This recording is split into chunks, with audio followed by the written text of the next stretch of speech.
अनुग्रहं करोति। अतः कलियुगजनानाम् अनुग्राहकं रूपं श्रीकृष्णरूपं। तादृश श्रीकृष्णसन्निधौ भगवत्सेवा कृष्णार्पणतया क्रियते। तेन परिपूर्ण अनुग्रहः भवतु। सर्वेषां श्रीकृष्णानुग्रहः श्रीमदाचार्याणाम् अनुग्रहः भवतु इति वयं सम्प्रार्थ्य विरामं कुर्मः। ರೂಪದಲ್ಲಿ ಕನ್ನಡದಲ್ಲಿ ಸ್ವಲ್ಪ ಹೇಳ್ತಾ ಇದ್ದೇವೆ. ಬಹುಶಃ ನಿಮಗೆಲ್ಲರಿಗೂ ಕೂಡ ಸಂಸ್ಕೃತ ಅರ್ಥ ಆಗಿದೆ ಅಂತ ಹೇಳಿ ನಾವು ಭಾವಿಸ್ತಾ ಇದ್ದೇವೆ. ಕನ್ನಡದಲ್ಲಿ ಹೇಳೋದು ಕನ್ನಡಿಗರಿಗೋಸ್ಕರ ಮಾತ್ರ ಅಲ್ಲ, ಸಂಸ್ಕೃತವನ್ನು ಎರಡನೇ ಸಲ ಹೇಳಿದಾಗ ಆವಾಗ ಎರಡನೇ ಸಲ ಅದು ದೃಢವಾಗ್ತದೆ ಎಂಬ ಉದ್ದೇಶದಲ್ಲಿ ಕನ್ನಡದ ಒಂದು ಅನುವಾದವನ್ನು ಮಾಡ್ತಾ ಇದ್ದೇವೆ. ದಾಸ ಸಾಹಿತ್ಯ ಪ್ರಾಜೆಕ್ಟ್ ವತಿಯಿಂದ ಶ್ರೀಕೃಷ್ಣನ ಸನ್ನಿಧಾನದಲ್ಲಿ ಏನು ಈ ಗುರುಪೂರ್ಣಿಮಾ ಆಚರಣೆ ನಡೀತಾ ಇದೆ, ಇದು ಅತ್ಯಂತ ಪರಿಪೂರ್ಣವಾದಂತಹ ತ್ರಿವೇಣಿ ಸಂಗಮವಾಗಿದೆ, ಬ್ರಹ್ಮತ್ರಯದ ಸಂಗಮವಾಗಿದೆ, ಕಾಂಚನ ಬ್ರಹ್ಮ, ನಾದಬ್ರಹ್ಮ, ಅಲ್ಲಬ್ರಹ್ಮನ ಸಂಗಮವಾಗಿದೆ. ಉಡುಪಿಯಲ್ಲಿ ಅನ್ನಬ್ರಹ್ಮನಾಗಿ ಶ್ರೀಕೃಷ್ಣ ಇಲ್ಲಿ ಕಂಗೊಳಿಸ್ತಾ ಇದ್ದಾನೆ. ಅಂತಹ ಕೃಷ್ಣನ ಸನ್ನಿಧಾನದಲ್ಲಿ ನಿಮ್ಮ ಭಕ್ತಿಯನ್ನು ಸಮರ್ಪಣೆ ಮಾಡಿದರೆ ಆವಾಗ ವಿಶೇಷವಾದಂತಹ ಫಲ ನಿಮಗೆ ಬರ್ತದೆ. ದಾಸ ಸಾಹಿತ್ಯ ಅದು ಭಕ್ತರ ಸಾಹಿತ್ಯ, ಭಕ್ತಿಯ ಸಾಹಿತ್ಯ. ಉಡುಪಿಗೆ ಕನಕದಾಸರು, ಶ್ರೀ ಪುರಂದರದಾಸರು, ವ್ಯಾಸರಾಜರು, ಶ್ರೀ ರಾಘವೇಂದ್ರ ಸ್ವಾಮಿಗಳವರು, ಜಯತೀರ್ಥರು, ಶ್ರೀ ವಾದಿರಾಜ ಸ್ವಾಮಿಗಳವರು ಎಲ್ಲ ಮಹಾತ್ಮರು ಕೂಡ ಉಡುಪಿಯಲ್ಲಿ ಬಂದು ತಮ್ಮ ಭಕ್ತಿಯನ್ನು ಸಮರ್ಪಣೆ ಮಾಡಿದ್ದಾರೆ. ಅಂತಹ ಕ್ಷೇತ್ರಕ್ಕೆ ನೀವು ಬಂದು ನಿಮ್ಮ ಭಕ್ತಿಯನ್ನು ಸಮರ್ಪಣೆ ಮಾಡಿದರೆ ಅದಕ್ಕೆ ಅನಂತ ಫಲ ನಿಮಗೆ ದೊರಕ್ತದೆ. ಈ ದೃಷ್ಟಿಯಲ್ಲಿ ಗುರುಪೂರ್ಣಿಮಾದ ಈ ಒಂದು ಪವಿತ್ರ ದಿವಸದಂದು ಕಾಂಚನ ಬ್ರಹ್ಮನ ಕಡೆಯಿಂದ ನಾದಬ್ರಹ್ಮನ ಸೇವೆ ಮಾಡಿಕೊಂಡು ಅನ್ನಬ್ರಹ್ಮನ ಈ ಸನ್ನಿಧಾನದಲ್ಲಿ ನಿಮ್ಮ ಕಾರ್ಯಕ್ರಮವನ್ನು ಕೃಷ್ಣಾರ್ಪಣ ಬೇಡ್ತಾ ಇರುವುದಕ್ಕೆ ನಮಗೆ ತುಂಬ ಸಂತೋಷವಾಗಿದೆ. ಭಗವಂತ ಕೃಷ್ಣ ರೂಪವನ್ನು ತಗೊಂಡದ್ದು ಕಲಿಯುಗದ ಭಕ್ತರಿಗೆ ಅನುಗ್ರಹ ಮಾಡೋದಕ್ಕೋಸ್ಕರ. ಆದ್ದರಿಂದಲೇ ಕಲಿಯುಗಕ್ಕೆ ಸಮೀಪವಾದಂತಹ ಅವತಾರ ಕೃಷ್ಣ ಅವತಾರ.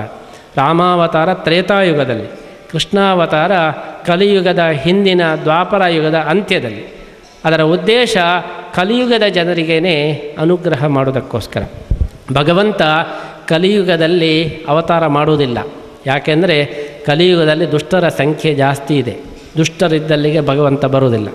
ಆದರೆ ಸಜ್ಜನರು ಇರ್ತಾರೆ, ಅವರನ್ನು ಅನುಗ್ರಹಿಸಬೇಕು. ಅದಕ್ಕೆ ಏನು ಮಾಡಿದ, ದ್ವಾಪರ ಯುಗದ ಬಾರ್ಡರಿಗೆ ಬಂದು ಕಲಿಯುಗದ ಜನರಿಗೆ ಅನುಗ್ರಹ ಮಾಡ್ತಾರೆ. ಆದ್ದರಿಂದ ನಾವು ಆ ಕಡೆ ಕ್ರಾಸ್ ಮಾಡಬಾರ್ದು, ಆದರೆ ಬಾರ್ಡರ್ನಲ್ಲೇ ನಿಲ್ಲಬಹುದು. ಅದಕ್ಕೋಸ್ಕರ ಕೃಷ್ಣ ರೂಪದಿಂದ ಬಂದು ಕಲಿಯುಗ ದ್ವಾಪರ ಯುಗದ ಬಾರ್ಡರ್ನಲ್ಲಿ ನಿಂತು ಕಲಿಯುಗದ ಜನರಿಗೆ ಅನುಗ್ರಹ ಮಾಡ್ತಾ ಇದ್ದಾನೆ. ಆದ್ದರಿಂದ ಕಲಿಯುಗದ ಜನರಿಗೆ ಅನುಗ್ರಹ ಮಾಡೋದಕ್ಕೋಸ್ಕರನೇ ಬಂದಂತಹ ರೂಪ ಅದು ಶ್ರೀಕೃಷ್ಣ ರೂಪವಾದ್ದರಿಂದ ನಮ್ಮೆಲ್ಲ ಸತ್ಕರ್ಮಗಳನ್ನು ಶ್ರೀಕೃಷ್ಣನಿಗೆ ಅರ್ಪಣೆ ಮಾಡಿದರೆ ಆವಾಗ ಅದು ಭಗವಂತನಿಗೆ ನೇರವಾಗಿ ಸಂದು ನಮಗೆ ವಿಶೇಷ ಅನುಗ್ರಹವಾಗ್ತದೆ. ನಮಗೆ ಒಂದು ಪ್ಲ್ಯಾನ್ ಸ್ಯಾಂಕ್ಷನ್ ಆಗಬೇಕಾಗಿದೆ. ಒಂದು ನಗರ ಸಭೆಯಲ್ಲಿ ನಮಗೆ ಪ್ಲ್ಯಾನ್ ಸ್ಯಾಂಕ್ಷನ್ ಆಗಬೇಕಾದ್ರೆ ನಾವು ಹೋಗಿ ಪ್ರೈಮ್ ಮಿನಿಸ್ಟರ್ ಆಫೀಸ್ನಲ್ಲಿ ಒಂದು ಪ್ಲ್ಯಾನ್ ಸ್ಯಾಂಕ್ಷನ್ಗೆ ಮಾಡಿದರೆ ಅವರು ಇಲ್ಲಿಗೆ ಡೈರೆಕ್ಟ್ ಮಾಡ್ತಾರೆ, ನೀವು ಇಲ್ಲೇ ಮಾಡಿ ಅಂತ ಹೇಳಿ. ಅಲ್ಲಿಂದ ಮತ್ತೆ ಪುನಃ ಇಲ್ಲಿ ವಾಪಸ್ ಬರಬೇಕು. ಅದಕ್ಕೆ ಇಲ್ಲಿಗೇ ನಾವು ಅಪ್ಲೈ ಮಾಡಿದರೆ ಇಲ್ಲಿಂದಲೇ ಬೇಗ ಆಗುತ್ತದೆ. ಅದೇ ರೀತಿ ರಾಮದೇವರಿಗೆ, ನರಸಿಂಹದೇವರಿಗೆ ಅರ್ಪಣೆ ಮಾಡಿದರೆ ಅವರು ಕೃಷ್ಣನಿಗೆ ಡೈರೆಕ್ಟ್ ಮಾಡ್ತಾರೆ, ಕೃಷ್ಣನ ಹತ್ರ ಹೋಗಿ ಅಂತ. ಆಮೇಲೆ ಕೃಷ್ಣನ ಹತ್ತಿರ ಬರಬೇಕು. ಕೃಷ್ಣನಿಗೆ ಅರ್ಪಣೆ ಮಾಡಿದರೆ ನೇರವಾಗಿ ನಮಗೆ ಅನುಗ್ರಹವಾಗಲಿಕ್ಕೆ ಸಾಧ್ಯವಾಗ್ತದೆ. ಈ ದೃಷ್ಟಿಯಲ್ಲಿ ಕಲಿಯುಗದ ಜನರಿಗೆ ಅನುಗ್ರಹ ಮಾಡುವುದಕ್ಕೋಸ್ಕರನೇ ಬಂದಂತಹ ಶ್ರೀಕೃಷ್ಣನ ಸನ್ನಿಧಾನದಲ್ಲಿ ಈ ಭಕ್ತಿಯ ಸಂಗಮ ಇದೇನು ನಡೀತಾ ಇದೆ, ಇದು ಅತ್ಯಂತ ಒಂದು ಸಂತೋಷದ ಒಂದು ವಿಚಾರ. ಉಡುಪಿಯ ಶ್ರೀಕೃಷ್ಣ ಭಕ್ತವತ್ಸಲ ಕೃಷ್ಣ, ಭಕ್ತಿಗೆ ಬೇಗನೆ ಒಲಿಯತಕ್ಕಂತಹ ಶ್ರೀಕೃಷ್ಣನಾಗಿದ್ದಾನೆ.